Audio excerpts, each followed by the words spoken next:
Hi, and welcome to Time Equation, YouTube channel of a passionate watch collector. On it, I talk about watches and I showcase my personal collection. Today, we'll be talking about cunning. You see, getting a watch you want isn't necessarily just a question of having the funds for it. After all, even though these watches are high-priced items, some are still more popular than others. And anytime a model becomes insanely popular, the inevitable follows. It becomes impossible to just walk into an AD to buy the watch you want on the spot. With this scarcity, gray markets form, and on them, the sought-after models are sold at a high premium. The more people interested in having the watch right away, the higher the premium. And all of this nonsense can reach almost ridiculous levels, with some models fetching 2, 3, or multiple times their retail price. Luckily for us, watch collectors, there's only a handful of models that are this hard to get. At retail price, that is. But the trouble is, when you really want one, could you have the patience to wait, maybe even years, to get one, or would you be just a little bit cunning? Rolex waitlists, as infamous as they are made up, are a barrier to overcome. Not just for collectors, but for authorized dealers as well. Scarce models are scarce because they are wanted by almost everyone, and the supply an AD gets is so limited that they truly have to pick who to sell these items to. Selling one watch is great, sure, but selling two or more to a repeat customer is way better. So every time they sell a watch, they do this little calculation in their heads. How likely is it that this person will come back to buy something else from me? There very much is a list, but it isn't the type of a list you might think it is. And it certainly isn't a first come, first serve type of a list anyway. This Rolex GMT Master II made its debut during Bezel World 2019. It became an instant hit among watch collectors, and the virtual line for its purchase started forming the second it was announced. Gray markets went completely crazy, and this watch became the thing to get. But getting one became a very hard thing to do, at retail price at least. But I had a theory. If I wait a bit for this craziness to wind down a bit, I could just maybe be lucky enough to repeat my Skydweller good fortune. Holiday season is definitely the time of the year when a lot of the watch purchases are made. And surely, Rolex would produce an extra few watches to keep the rabid crowds from rioting.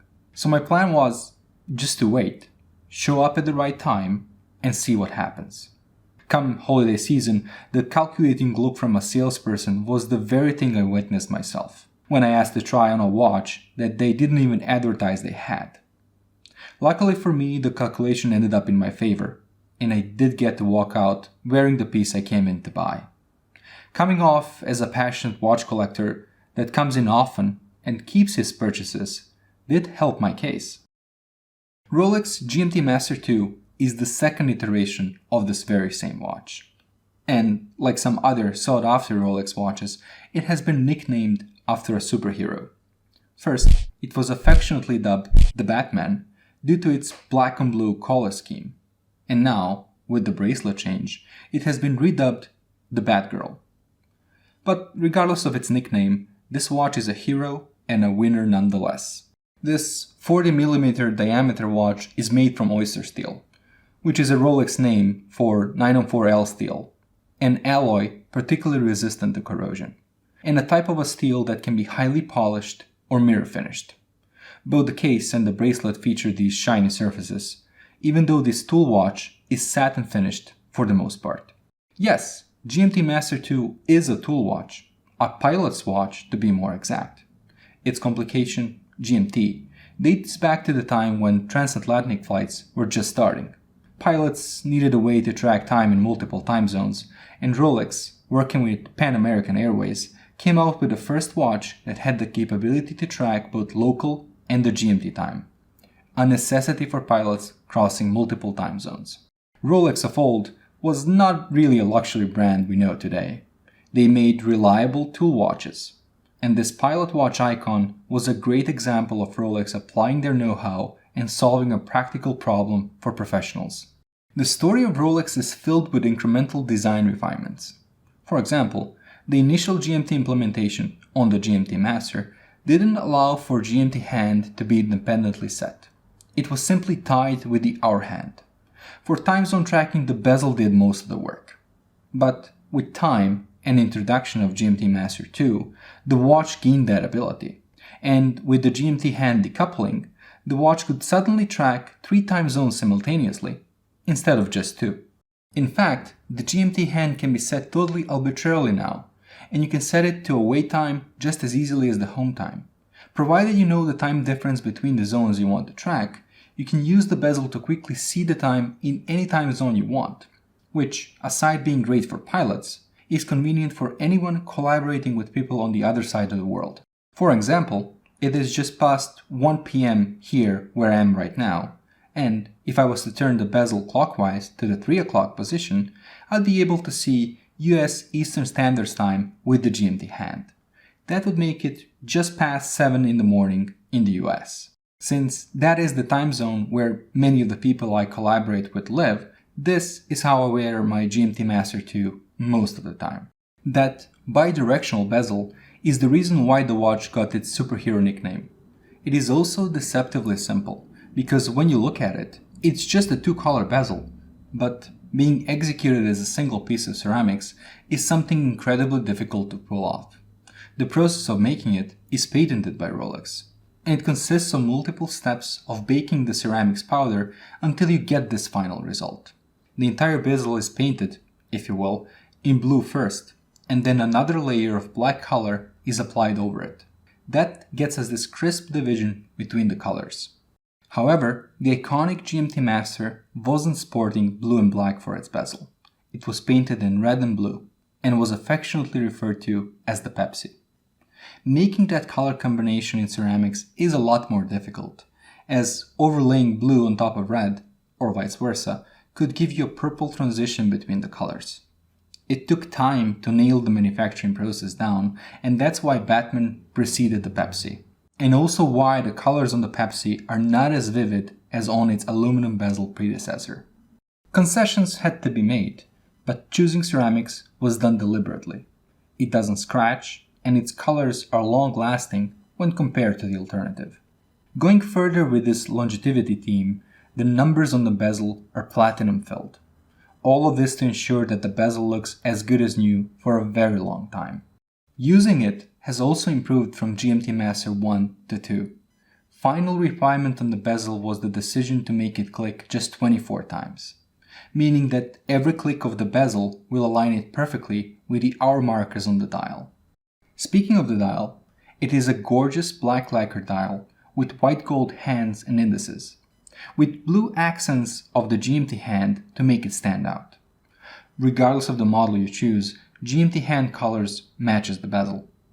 Black dial in particular offers great contrast to the hands, making the time easy to read regardless of the light conditions. And should you find yourself in the dark, the hands and indices are well loomed. Superluminova in blue hue takes very little light to activate, and should the watch be basked in sunlight, the lume might even become visible during the day. Like many other Rolex sports models, this GMT Master II comes with a date complication.